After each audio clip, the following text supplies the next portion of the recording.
Assalamualaikum anak-anak ustazah semuanya. Alhamdulillahirabbil alamin. Marilah kita bersyukur kepada Allah karena hari ini kita masih diberikan oleh Allah kesehatan, kesempatan sehingga kita masih bisa melaksanakan kegiatan belajar dari rumah seperti biasanya. Anak-anak ustazah masih semangat kan? Iya. Baiklah anak-anak ustazah. Untuk hari ini kita akan mempelajari tentang sifat pengelompokan pada pembagian. Jadi anak-anak ustazah persiapkan buku dan alat tulisnya. Buka buku matematika halaman 84.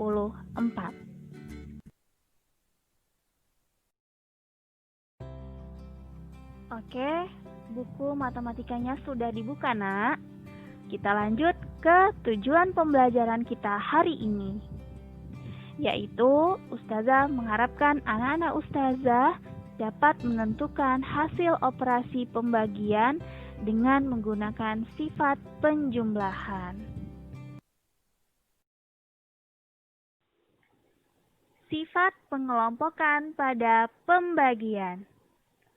Untuk pembagian yang dibuat secara berkelompok, maka pembagian yang ada di dalam kurung dilakukan dengan terlebih dahulu. Kita perhatikan contoh di bawah ini. Di sini kita lihat angka di dalam kurung adalah 20 dibagi 4, kemudian dibagi 5 sama dengan, maka yang harus kita kerjakan terlebih dahulu adalah angka yang berada di dalam kurung. Maka kita hitung terlebih dahulu 20 dibagi 4, hasilnya adalah 5. Lalu 5 dibagi dengan 5, sehingga menghasilkan 1. Jadi 20 dibagi 4 dalam kurung, dibagi 5, menghasilkan 1. Contoh berikutnya, contoh kedua, 18 dibagi dalam kurung 6 dibagi 3 sama dengan, angka 18 tetap kita tulis seperti biasa. Kemudian kita bagi dengan hasil pembagian dari 6 dibagi 3. Berapa 6 dibagi 3? Ya, tepat sekali hasilnya adalah 2. Sehingga 18 dibagi 2 sama dengan 9. Maka 18 dibagi dalam kurung 6 dibagi 3, hasilnya adalah 9. Ingat ya anak-anak ustazah, untuk mengerjakan tipe soal pembagian berkelompok, maka yang harus antum ingat adalah kerjakan terlebih dahulu operasi hitung pembagian yang berada di dalam kurung. Oke, sampai di sini sudah mengerti ya anak-anak ustazah?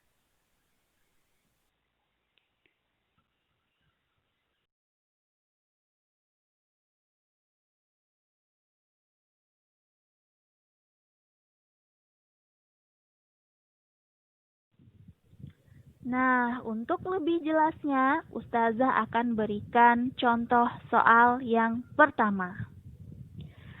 8 dibagi dalam kurung 16 dibagi 4 sama dengan, cara penyelesaiannya adalah 1.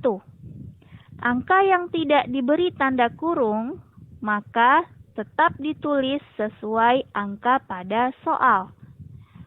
Contoh pada soal yang tidak diberi tanda kurung adalah angka 8.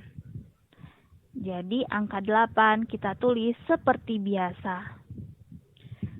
Lanjut yang kedua, angka-angka yang diberi tanda kurung, maka harus kita cari hasilnya terlebih dahulu.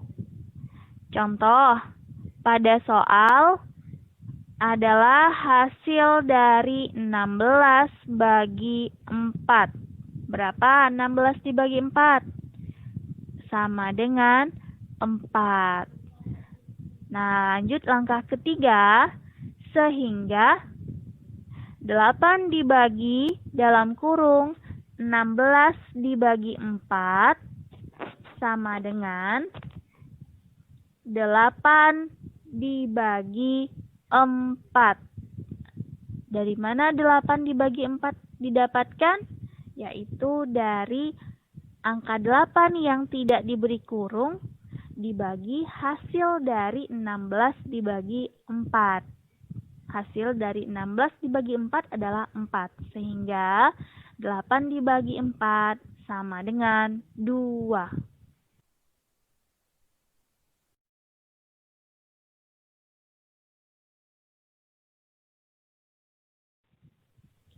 Kita lanjut. Berikutnya contoh kedua. 8 dibagi 2 dalam kurung dibagi 4 sama dengan, cara penyelesaiannya, langkah pertama, angka-angka yang diberi tanda kurung, kita harus cari hasilnya terlebih dahulu. Contoh pada soal adalah hasil dari dalam kurung 8 dibagi 2. Berapa hasil 8 dibagi 2? Benar sekali, hasilnya adalah 4. Kemudian kita lanjutkan ke langkah kedua. Angka yang tidak diberi tanda kurung, maka tetap ditulis sesuai angka pada soal. Kita perhatikan soal bahwa angka yang tidak diberi tanda kurung adalah angka 4. Kemudian langkah berikutnya kita dapatkan 8 dibagi 2 di dalam kurung dibagi 4 sama dengan 4 dibagi 4. Dari mana 4 dibagi 4? Yaitu hasil dari dalam kurung 8 dibagi 2 menghasilkan 4 dibagi dengan angka yang tidak diberi tanda kurung, yaitu angka 4. Sehingga 4 dibagi 4 hasilnya adalah 1.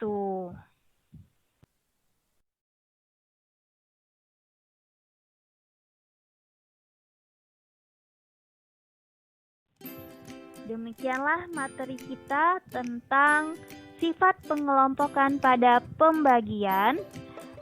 Ustazah berharap anak-anak ustazah sering berlatih mengerjakan contoh-contoh soal dari sifat pengelompokan pembagian ini agar anak-anak ustazah terbiasa dalam menghitung operasi pembagian apalagi yang berbentuk pengelompokan. Demikianlah pelajaran kita hari ini. Tetap semangat, belajar dari rumah, rajin beribadah, dan rajin belajar dan mengulang-ulang latihan yang sudah diajarkan. Ustazah tutup. Wabillahi taufik wal hidayah. Assalamualaikum warahmatullahi wabarakatuh. Demikianlah materi kita tentang sifat pengelompokan pada pembagian. Ustazah berharap anak-anak ustazah sering berlatih mengerjakan contoh-contoh soal dari sifat pengelompokan pembagian ini agar anak-anak ustazah terbiasa dalam menghitung operasi pembagian apalagi yang berbentuk pengelompokan. Demikianlah pelajaran kita hari ini. Tetap semangat, belajar dari rumah, rajin beribadah, dan rajin belajar dan mengulang-ulang latihan yang sudah diajarkan. Ustazah tutup. Wabillahi taufik wal hidayah. Assalamualaikum warahmatullahi wabarakatuh.